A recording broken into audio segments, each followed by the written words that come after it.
On today's show, the Houston Rockets get absolutely cooked by Rockets legend Eric Gordon and the Phoenix Suns. Oh my, boom.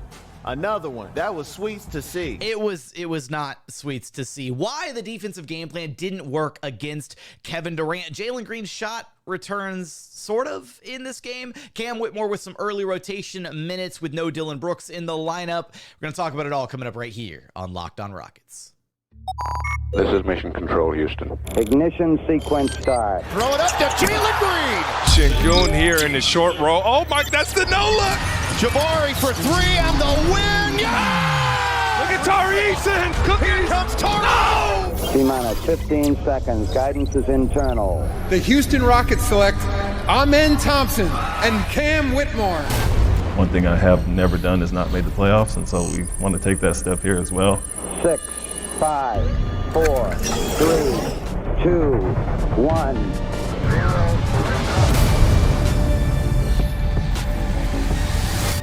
What's up, and welcome to another edition of Locked On Rockets, your daily podcast, home for everything Houston Rockets basketball. As always, I'm your host, Jackson Gatlin, native Houstonian and credentialed media member. I'm also the host of Locked On NBA Mondays. Be sure to follow along on Twitter at JT Gatlin, and the show, of course, at Locked On Rockets, free and available wherever you listen to your podcasts, including YouTube. And as always, thank you so much for making Locked On Rockets part of your day every single day, whether it's on your way to work, on your lunch break, in the gym. Thank you for being an everyday. Thank you for making the show part of your day every single day. Shout out to my guy Alex, and shout out to my boy Wesley, who I got to see at the Rockets game against the Suns. It was a brutal game, though. Shout out to you guys. Always cool running into everydayers, friends at the game. This game was not fun because the Rockets got absolutely torched, 129-113. We're going to get into all of the reasons for this loss. Eric Gordon, his first return to Houston since leaving the Rockets, got his tribute video, got to catch up with him pre and post game. That was fun. Why the defensive game plan against Kevin Durant just didn't work in this game. Jalen Green with sort of a bounce back game, hitting 6 of his 12 3-pointers, but the process seemed a little iffy.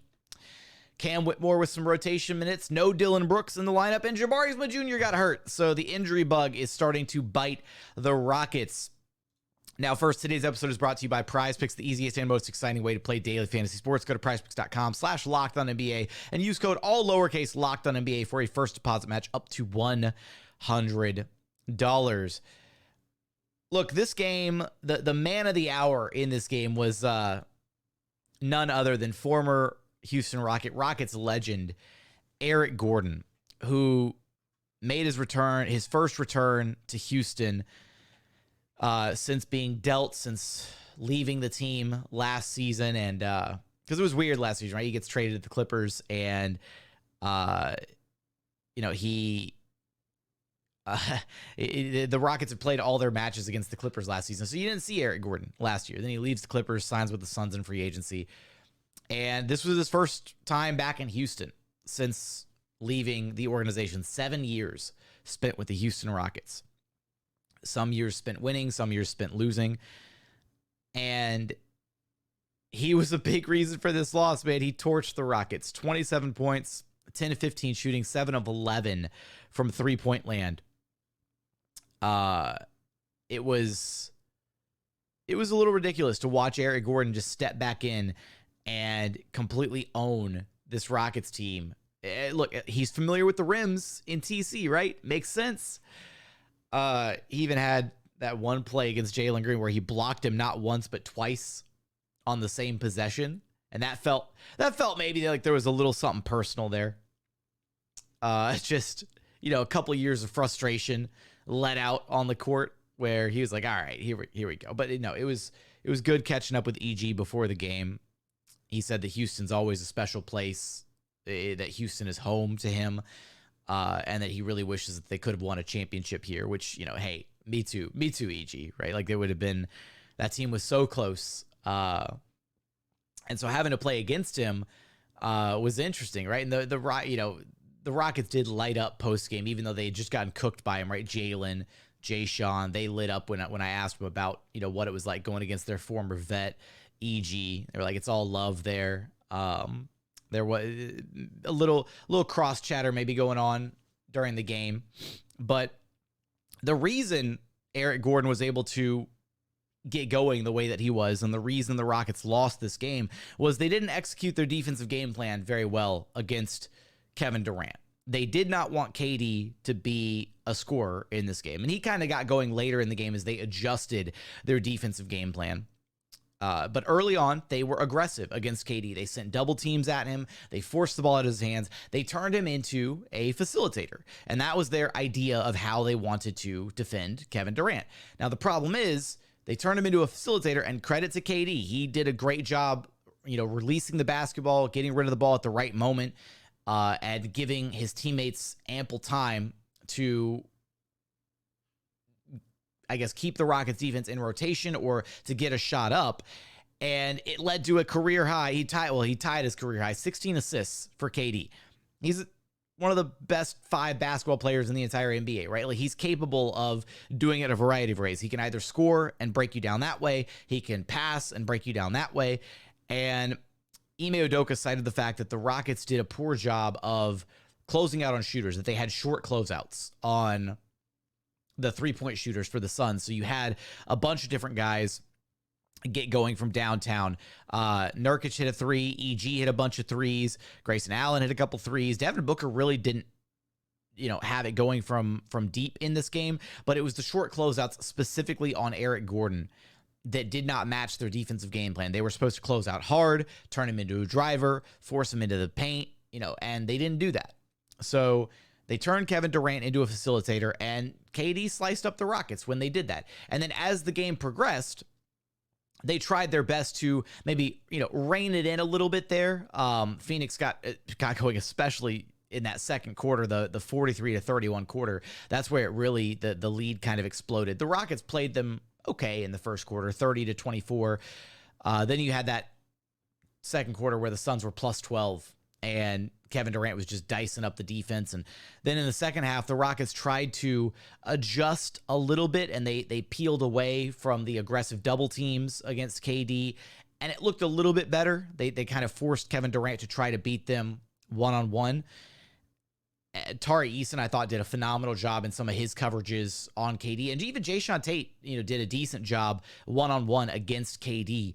And I thought it was a peculiar choice by the Rockets coaching staff to go with this game plan on KD, because in previous games we'd seen, right, like against the Nuggets with Jokic, or the Mavs with Luka, or the Lakers with AD, and LeBron. We've seen games previously where Ime has challenged the stars to do all of the heavy lifting, and the goal has been stay home on the shooters, don't help, don't whatever, because the moment you start letting those star players get the other guys involved, get the role players involved, and those guys start knocking down shots, the stars can get theirs whenever they want, right? The stars can get theirs against a double team, against a triple team. They can get to the foul line. They can do all this stuff to get themselves going.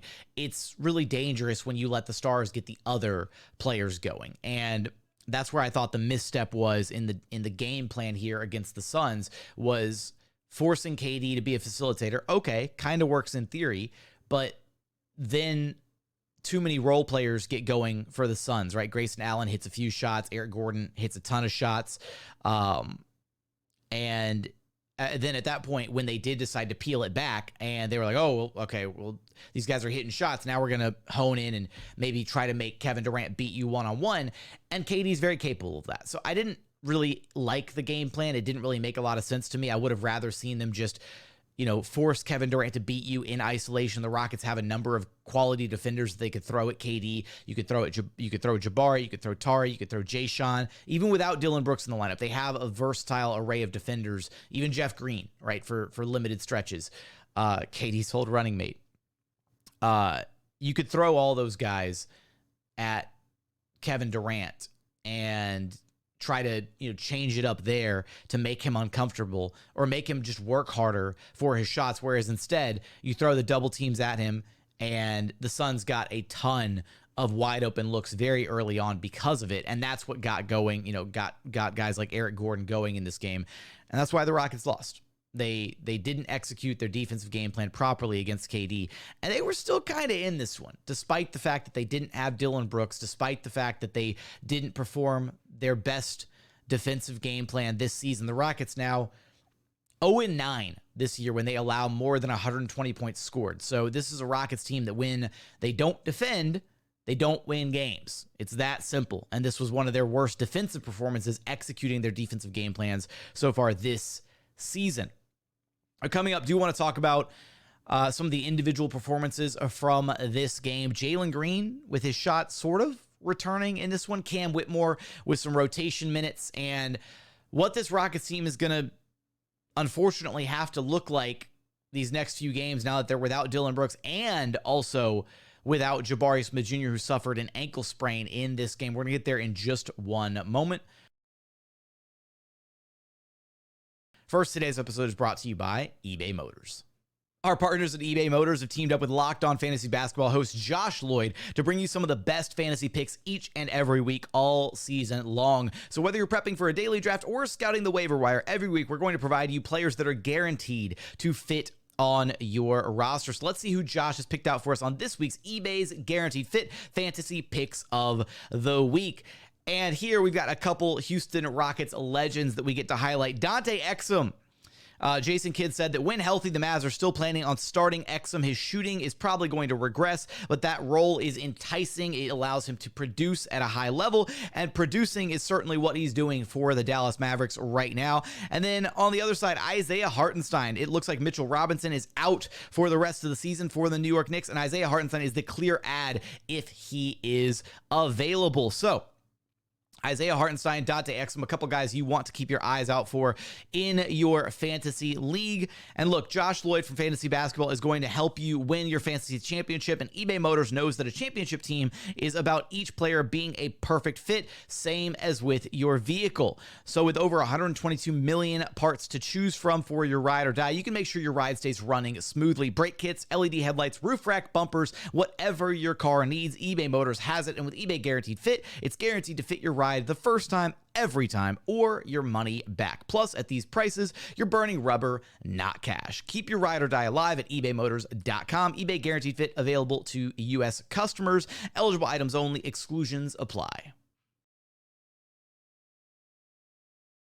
And continuing on here at Locked On Rockets, your daily podcast home for everything Houston Rockets basketball. While you're here, if you're watching on YouTube, be sure to go subscribe to Locked On Sports Today. Locked On Sports Today is here for you 24/7, covering the top sports stories of the day with the local experts of Locked On, plus our national shows covering every single league. 24/7 coverage right here on YouTube. Go to Locked On Sports Today. Hit subscribe. I didn't get a chance to ask it there in the first segment when I was waxing poetic about Eric Gordon and how, God, it just... Oh, my. Boom. Another one. That was sweet to see. It was cool seeing Eric Gordon again in person. He didn't have to do the Rockets dirty like that. That was a little messed up in his homecoming. The tribute video was awesome for EG, and you could really tell, like, this place means a lot to him. When EG's career is said and done, depending on how many more years he plays, people are going to look back on EG, and, you know, occasionally you look back on a player, you're right, and you're like, oh, that player was, you know, a Rocket, or that player was a Sun, or that player was a Clipper, or whatever. I think you're going to look back on Eric Gordon and say, oh, he was a Rocket through and through, right? You know, he played some of the best basketball of his career here, won Sixth Man of the Year here, was very close to winning a title, won the 3-point shootout while he was a Rocket. Like, Eric Gordon is a Rocket through and through, and there's an argument to be made that he's one of the greatest Houston Rockets role players ever to do it, ever to wear a Rockets jersey. Right up there with some of the role players from the back-to-back title teams in the mid-'90s. That's how good Eric Gordon was in his tenure as a Houston Rocket. So I meant to ask it in the first question, or in the first segment there, but would you want to see Eric Gordon back in a Houston Rockets jersey? If the Suns, who are kind of reeling, that they needed that win against the Rockets, if they continue to struggle this season, if they can't ever get healthy, if Bradley Beal and the big three can't get it figured out, if they keep playing below 500 basketball, the Suns are like a powder keg with waiting for a trade demand, another trade demand from Kevin Durant, or maybe Devin Booker asks out. If he gets frustrated, they're clearly not bought in on Frank Vogel so far this year. If that happens and the Suns tear it down, would you want to see Eric Gordon back in Houston? I would love to have Eric Gordon back in Houston. It feels like he would be a perfect mix or a perfect match for what this team needs. Defense, three-point shooting, can score, coming off the bench, can start, whatever. Feels like Eric Gordon would be a huge get for this Rockets team.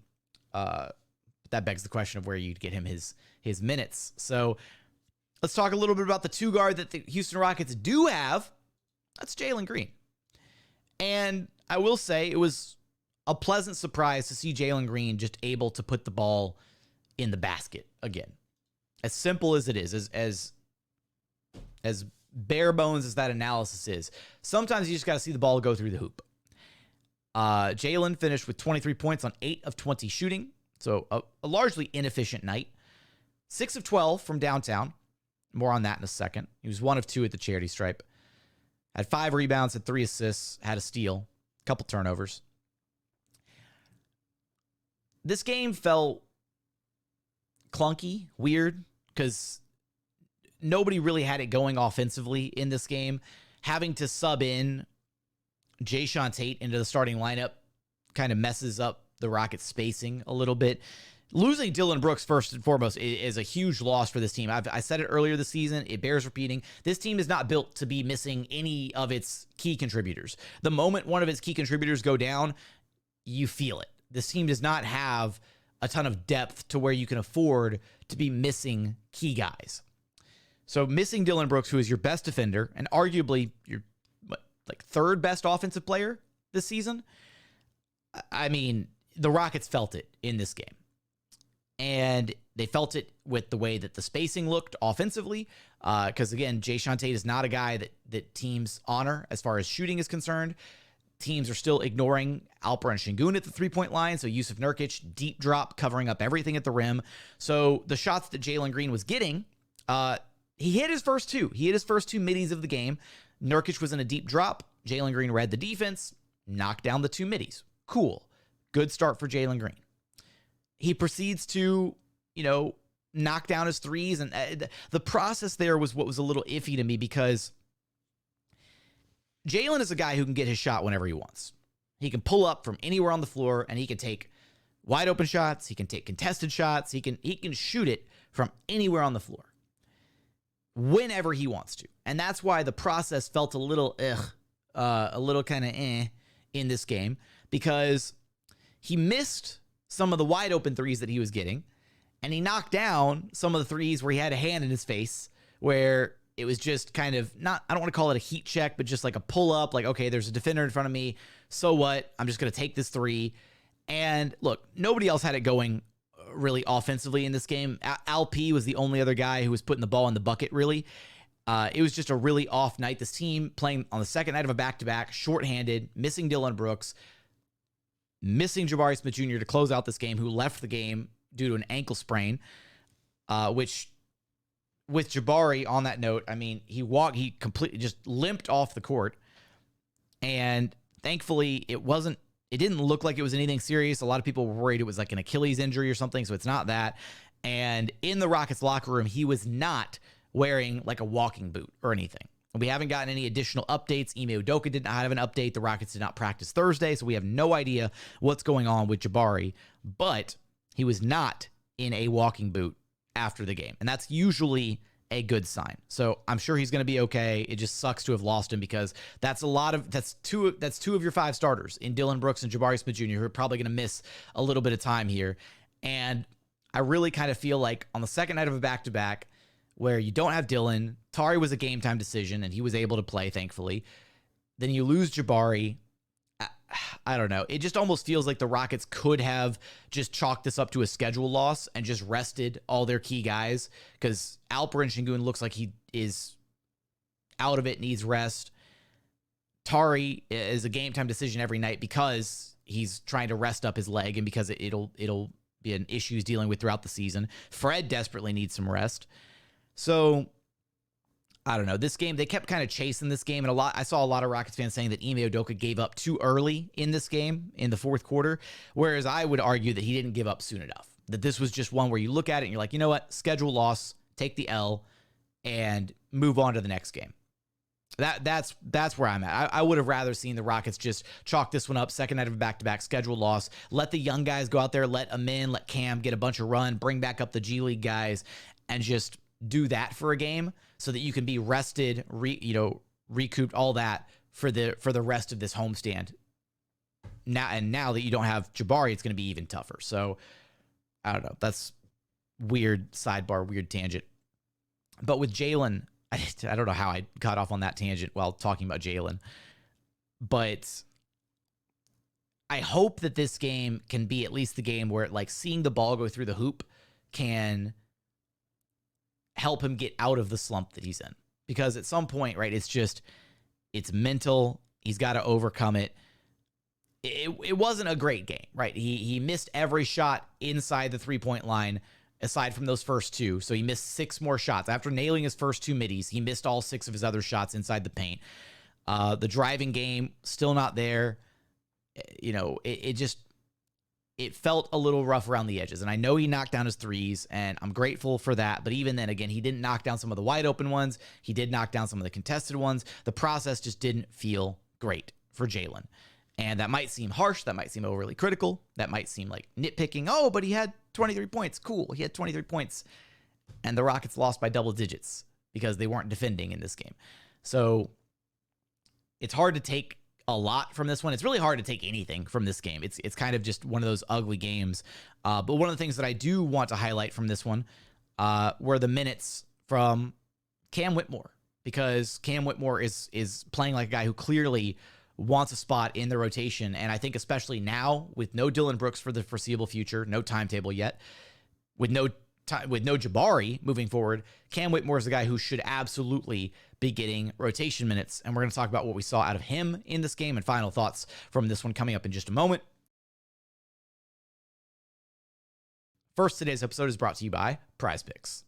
PrizePicks is the largest daily fantasy sports platform in North America. They're the easiest and most exciting way to play daily fantasy sports because it's just you against the numbers. Instead of battling thousands of other players, including pros and sharks, you just pick more than or less than on 2 to 6 player stat projections, and you watch the winnings roll in. It's that simple. PrizePicks is so easy to play. You can make your picks and submit an entry in less than 60 seconds. They've got quick withdrawals, easy gameplay, and an enormous selection of players and stat types, which is what makes PrizePicks the #1 daily fantasy sports app on the market. And with basketball season here and in full swing, you can do combo projections across football and basketball from the Specials League, a league created specifically for combo projections that include 2 or more players from different sports or leagues. For example, you could do LeBron James plus Travis Kelce at a 10.5 combo of 3-pointers made plus reception. So if you've been thinking about getting into daily fantasy sports, you've got to try PrizePicks. Go to prizepicks.com/LockedOnNBA and use code LockedOnNBA, all lowercase, for a first deposit match up to $100. Again, that's prizepicks.com/LockedOnNBA with code LockedOnNBA, all lowercase, for a first deposit match up to $100. That's $100 right there at your fingertips. PrizePicks is daily fantasy sports made easy. And final segment here at Locked On Rockets, your daily podcast home for everything Houston Rockets basketball. Now, final thoughts on this one. And I want to highlight Cam here in just a moment.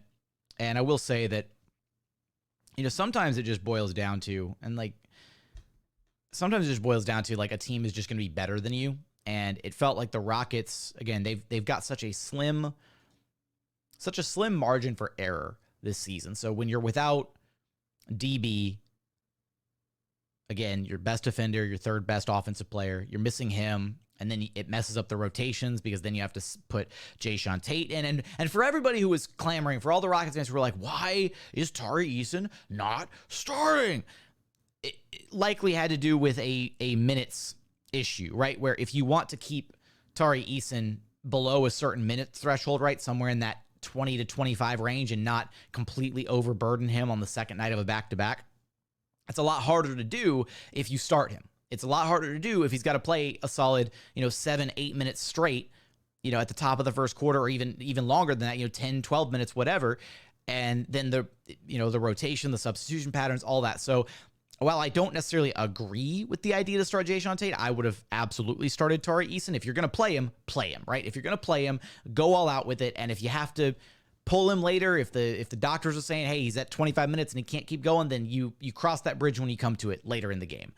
But it just felt like the deck was stacked against the Rockets kind of in this game, unfortunately. And the Suns they've got Booker, they've got KD. They're just a much more offensively potent team. And the Rockets, without one of their key defensive pieces, and then losing Jabari as well, did not help them at all. It just wasn't a good night. Second night of a back-to-back. Guys looked exhausted when they were making their defensive rotations early. The Rockets looked like a team that had been beaten up and had just played a really hard-fought game against the Pacers the night before. So again, that's why I made my point about just take the schedule loss, rest the guys, move on. It's probably what I would have done. But I'm not the coach. So, one of the silver linings, though, I think from this game was that before the game, Ime Udoka did highlight Cam Whitmore and Reggie Bullock as a couple of the names that he would lean on in the absence of Dillon Brooks and possibly at the time Tari Eason, because they didn't know if Tari was going to be ready to go or not. But Dillon, still no timetable, so I would assume that Reggie Bullock and Cam Whitmore will continue to be a couple of the names that Ime Udoka calls upon in the absence of Dillon Brooks. And that's a good thing, because look, this team needs shooting in like the worst way possible. And the problem is now you also have to find a way to replace Dillon's defensive production, and neither Reggie nor Cam do that. Reggie is a passable, solid defender. I would say probably slightly above average. And then Cam is a mixed bag defensively, because he's got the physical gifts to be a good defender, and he has moments where he makes good plays, where he uses his body, where he'll dig, he'll play a passing lane, quick hands, all that, deflect the pass, get a steal, that kind of thing. But he also has moments where he makes defensive miscues, right? Like there was a point yesterday in the game where one of the Suns players drove in, and it might have been, who was it? It wasn't Grayson Allen. I don't think it was Booker. Was it Okogie? I think it might have been Okogie or Nasir Little. Somebody drove in. Actually, it might have been Lee. That's who it was, I think. Drove in, pump faked in the lane, got Cam Whitmore in the air, and then just boom, easy foul draw, right? And it's like those certain little itty bitty mistakes that you're just, he's a rookie, he's gonna make those mistakes. So how many of those mistakes can you live with in a given game, right? When you're trying to win, those mistakes start to add up pretty quickly. And so that's why I say it was kind of a mixed bag from Cam Whitmore in this game, because you saw the flashes and the moments of like, oh, like this is why Cam is exciting, and this is why he could play. He knocked down a few threes, was 3 of 4 from long distance, and that looked really good. He got to the basket once, knocked down a free throw. He played with a ton of energy and hustle and enthusiasm. Like his energy, the moment he stepped on the court, you could tell he wanted to be out there. Like he was looking at this as his opportunity. Like, hey, I'm going to show that I belong in this rotation, that I should be getting minutes. And that's exactly what you want out of a guy who hasn't been getting rotation minutes, right? Cam Whitmore, he's a rookie. He's been with the G League. He's been dominating down there. So show us what you got. Let's see what you can do. And I think that he showed enough in this game, specifically with just the shooting, like just his willingness to shoot the ball. He's not, I wouldn't say he's a defensive liability. There's going to be moments where he'll have defensive miscues. He'll have some of those rookie mistakes. There's going to be moments like that for sure. There's going to be moments where he looks to, dive in and try to get an offensive rebound or cut at the wrong time. There's going to be chemistry issues because he hasn't been playing with a lot of these guys at this level yet. He's been in practices, sure, that kind of thing, but it's different getting those real game reps. So there's going to be some growing pains if you do start factoring Cam into the rotation, but I think the benefits far outweigh any of the negatives. I've been, clamoring for this for a little while now, right? Cam is a guy that I think can help this team win now. I think there's maybe a bit of an argument to be made that Cam might be more beneficial to this team right now than Amin Thompson, just straight up skill set wise.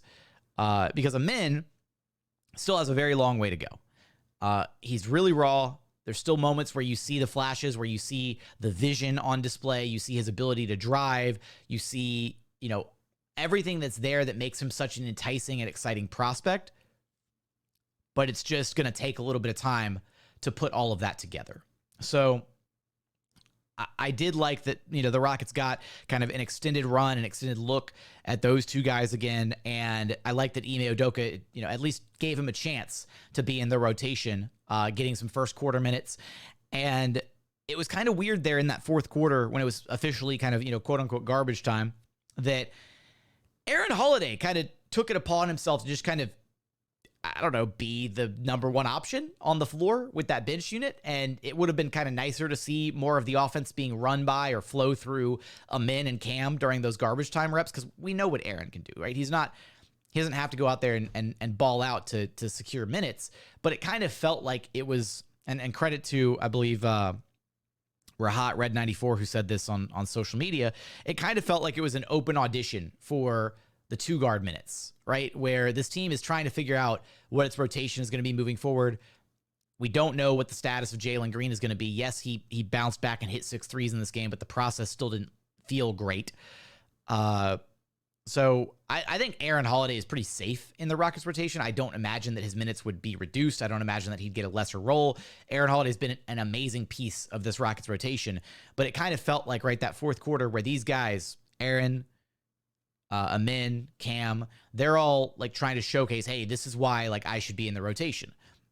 Because there are a limited number of spots, and once this team is healthy again, once they do have Dillon back, and once they do have Jabari back, and once Tari stops being a game time decision, then who is going to ultimately get those minutes? And right now, it's pretty concrete. Aaron's locked into the rotation, Amin's getting his minutes, and Cam is probably going to be the odd man out. But maybe we see something over these next few games. And that's what I'm optimistic about. That's the silver lining here, is the Rockets now are sitting at 15-14. They are still ahead of schedule, I think, by being above 500, but they are now dealing with the injury bug, and they've got to deal with no Dillon Brooks and no Jabari Smith Jr. for however long. Your go-to guys that you would probably slot into the starting lineup would be Tari, Eason, depending on availability, and Jae'Sean Tate, I would imagine, would be the two names that they select. I honestly wouldn't hate to see them start Reggie Bullock for a few games, because again, they need shooting, and they need to be able to surround Alperen Sengun and Fred VanVleet with shooting, because those two guys need space to operate with their 2-man game. So you're missing now Dillon Brooks, who's one of your best 3-point shooters, Jabari Smith Jr., who's been one of your best 3-point shooters. The spacing is gonna get hurt a lot. So I'm curious to see how Ime Udoka navigates this moving forward. I don't know what he's going to do with these rotations, but I do think that Cam has shown enough with his time in the G League and enough in these little brief spurts against the Mavericks, against the Suns now, in real rotation minutes, that there's something there. There's a guy who can contribute to winning right now. It's going to be a little rough around the edges. There's going to be some mistakes, but that would be kind of my one silver lining from this game, is we did get to see a decent performance from Cam Whitmore. And again, that shooting is just something this team desperately needs. So is the shooting from Jalen Green real, or did he just get lucky and get hot from 3 in this game? Again, I don't think the process felt great. So give me your thoughts. Give me your thoughts on Jalen Green in the YouTube comments. Would you want to see Eric Gordon back in a Rockets jersey if the Suns decide to blow things up this season? How do you feel about Cam Whitmore? Has he earned rotation minutes this season, or do you still need to see more out of Cam Whitmore? Let me know in the YouTube comments. As always, thank you so much for checking out the show. If you haven't done so yet, please consider subscribing wherever you listen to your podcasts or on YouTube. Search Locked on Rockets, like, comment, subscribe, all that good stuff. As always, thank you so much for watching. Thank you so much for listening, and we look forward to having you back right here at Locked on Rockets, your daily podcast home for everything Houston Rockets basketball.